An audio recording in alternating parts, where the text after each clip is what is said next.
श्री शक्तिपीठ माता मनसा देवी मंदिर में चैत्र नवरात्रों को लेकर श्रद्धालुओं में खासा उत्साह देखने को मिल रहा है।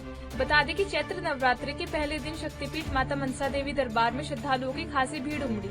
इस दौरान श्रद्धालुओं ने मां के दर्शन कर आशीर्वाद लिया। वहीं नवरात्र मेले को लेकर मंदिर को फूलों और लाइटों से सजाया गया है और इसके अलावा श्रद्धालुओं के लिए निःशुल्क बस और ई रिक्शा सेवा भी शुरू की गई है।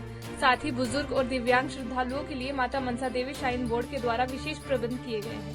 वहीं मंदिर में आने वाले बुजुर्ग और दिव्यांग लोगों के लिए व्हील चेयर और लिफ्ट की सुविधा के साथ साथ भीड़ से अलग दर्शन कराने की सुविधा भी रखी गई है। यहाँ आके हमें बहुत खुशी हुई और माता का मतलब माथा टेक के हमें लग रहा है कि हमारी हर मनोकामना पूरी होती है और आगे होएगी। तो व्यवस्था कैसे थी यहाँ पर श्रद्धालुओं के लिए? परेशानी थी? नहीं, व्यवस्था वैसे तो अच्छी थी बट हमें थोड़ी प्रॉब्लम आई। देखो यहाँ ब्रिज वाला नवरात्र हुआ और आप माता मनसा देवी आए हैं, कैसा लग रहा है? क्या बहुत अच्छा लग रहा है। कल नवरात्र है, नया साल है, माता के दर्शन करने आए। वहीं चैत्र नवरात्रि के पहले दिन पंजाब के राज्यपाल गुलाब चंद कटारिया ने भी माता मनसा देवी के दरबार पहुंचकर मां के दरबार में माथा टेका और आशीर्वाद लिया।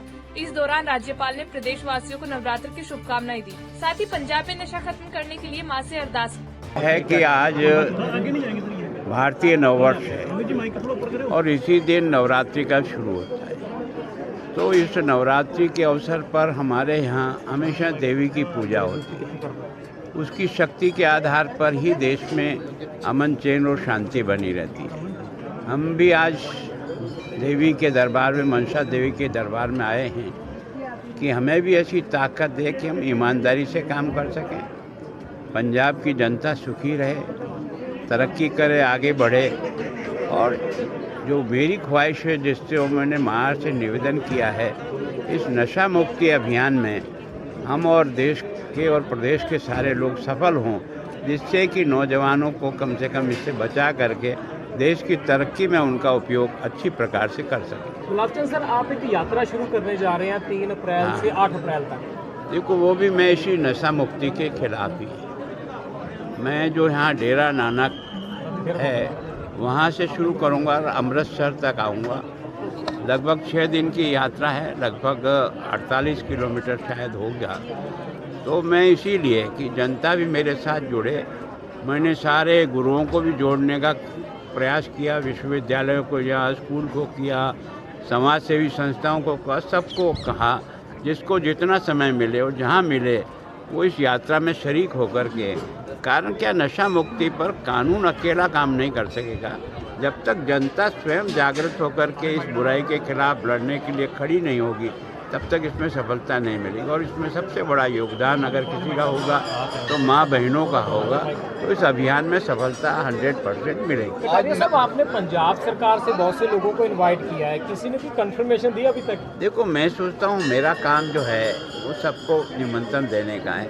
अब जो आ सके, जब आ सके, जितना समय आ सके उतना आए। मैं तो कम से कम चाहता हूँ कि लोग जुड़े और इस यात्रा को सारी पंजाब की जनता की यात्रा बनावे, अकेले गवर्नर की यात्रा बनकर नहीं रहे। कटारिया साहब, आज नए साल का पहला दिन है, युवाओं को क्या संदेश देना चाहेंगे? तो युवाओं को मैं संदेश दूँ कि हमारे यहाँ जो नववर्ष है, ये जो प्रारंभ होता है, इस दिन हम नवरात्रि करते हैं और नवरात्रि में तरह तरह के यत्न करते हैं कि जिससे माँ प्रसन्न रहे, हमको भी खुश रखे, देश और समाज को भी खुश रखे। की बात मैं उनसे प्रार्थना यही करना चाहता हूँ कि पंजाब के नशा मुक्त करने में अगर सबसे बड़ा रोल कोई अदा कर पाएगा तो नौजवान साथियों आप कर पाओगे। गौरतलब है कि आज से चैत्र नवरात्रि की शुरुआत हो चुकी है। वहीं पहले नवरात्र के दिन पंचकुला स्थित शक्तिपीठ माता मनसा देवी के दरबार में श्रद्धालुओं की खासी भीड़ उमड़ी। सुबह से ही श्रद्धालु मां के दर्शन के लिए लंबी लंबी लाइनों में खड़े इंतजार करते नजर आए। साथ ही मां से मन की कामना कर आशीर्वाद लिया। पंजाब केसरी टीवी के लिए पंचकुला से तारा ठाकुर की रिपोर्ट।